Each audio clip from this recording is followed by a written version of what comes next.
उपवासाची खिचडी, शाबू तांदूळाची खिचडी कशी करायची हे दाखवणार आहे. आता आपण गॅस चालू करू.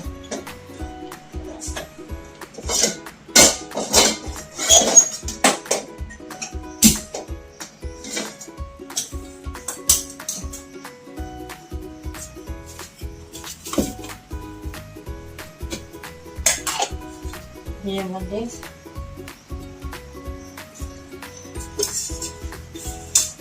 तुम्हाला हवं तेवढं तेल घाला.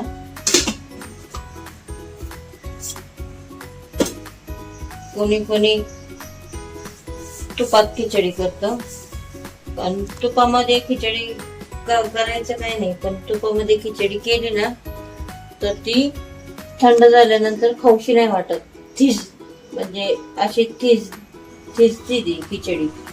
तुपामुळं गोठल्या जाते खिचडी थंड झाल्यानंतर, आणि आपण त्याला केली ना खिचडी ती चांगली राहते, गोठल्या काही नाही, आणि खायला पण चांगलं लागते तेलातली खिचडी तुपातली. आणि शेंगदाण्याचं तेल आहे, उपवासाचं तेल आहे. त्याच्यामध्ये मी काय काय घेतलंय पहा. हे पावशेर शाबू तांदूळ आहे, आणि हे 3 बटाटे उकडलेले, शेंगदाणा भाजून शेंगदाण्याचा कूट करून घेतलाय, लाल मिरची पावडर आणि चवीपुरतं मीठ. तर सगळ्यात आधी आपण बटाटा घालायचा आहे तेलात.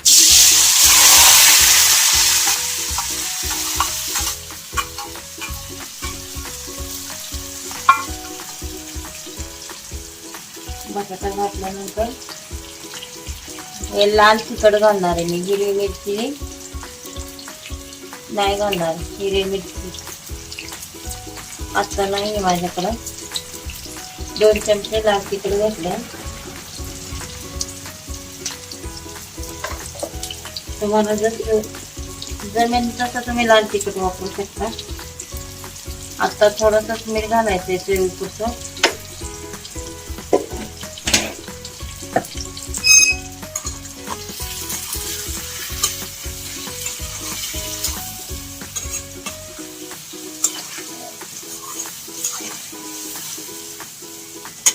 बरेचसे लोक आहे ना तूप वापरतात खिचडीला, तर मी तूप नाही वापरत, कारण तुपाने आहे ना ती खिचडी खायला चांगली नाही लागत.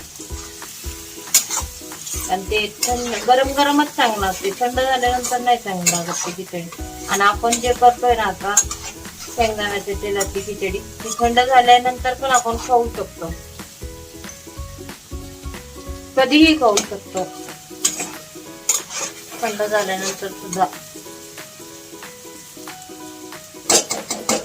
आता याला आपण 2 ते 3 मिनिटं फ्राय होऊन देणार आहे. बटाटा उकडलेला आहे, पण चांगला फ्राय होऊन देणार आहे.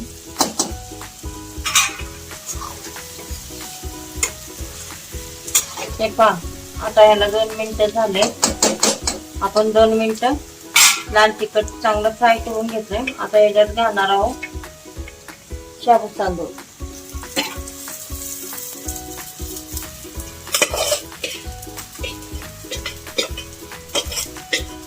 गॅस आता आपण कमी करूया.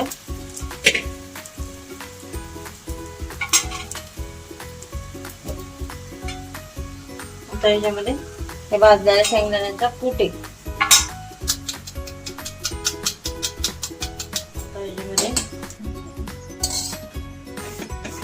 मग अशा आपण बटाटा फ्राय करताना मीठ घातलं होतं, हे बटाट्यासाठी. आता हे आपण चवीपुरतं शाबू तांदूळाचं मीठ घालायचं. दोन्ही एकत्र मीठ नाही घालायचे, कारण बटाटा फ्राय करताना आहे ना आपण बटाट्याला वेगळं मीठ घालतो, आणि खिचडी टाकल्यानंतर साबुदाणा टाकल्यानंतर त्याला वेगळं मीठ घालायचं. कारण आपण जर एकदा साबुदाणा घातल्यानंतर मीठ घातलं का ते फक्त शाबू तांदूळालाच लागतं, बटाट्याला लागत नाही बटाटा फ्राय केल्यानंतर. त्याच्यामुळं आपण अगोदर बटाट्यात चवीपुरतं मीठ घालायचं. की मी लाल तिखटली केली आहे, कारण माझ्याकडं हिरव्या मिरच्या नव्हत्या. ह्याच्यात ती पण खूप छान लागते. लाल तिखट, ती लाल मिरचीच राहतं ना, घरच्या मिरचीच आहे लाल.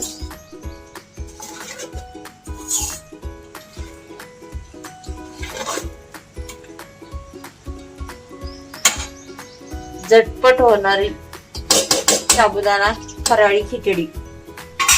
आता आपण याच्यात काय काय घातले? लाल तिखट, बटाटा, शेंगदाण्याचा कूट, चवीपुरतं मीठ, भाजून शेंगदाणे घ्यायचे, कच्चे शेंगदाणे चांगले लागत. आता याला आपण 2 मिनिटं झाकून ठेवणार आहे. आपण पाहूया 2 मिनिटं झाले आपली खिचडी कशी झाली पाहू.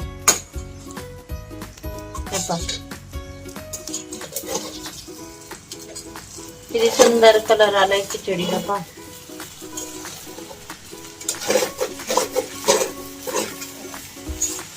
आपली खिचडी रेडी झाली.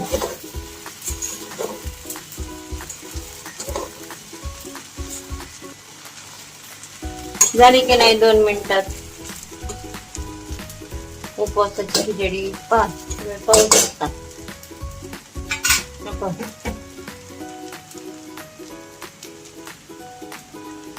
आता मी गॅस बंद करते. आता आपण जेवायला घेऊया.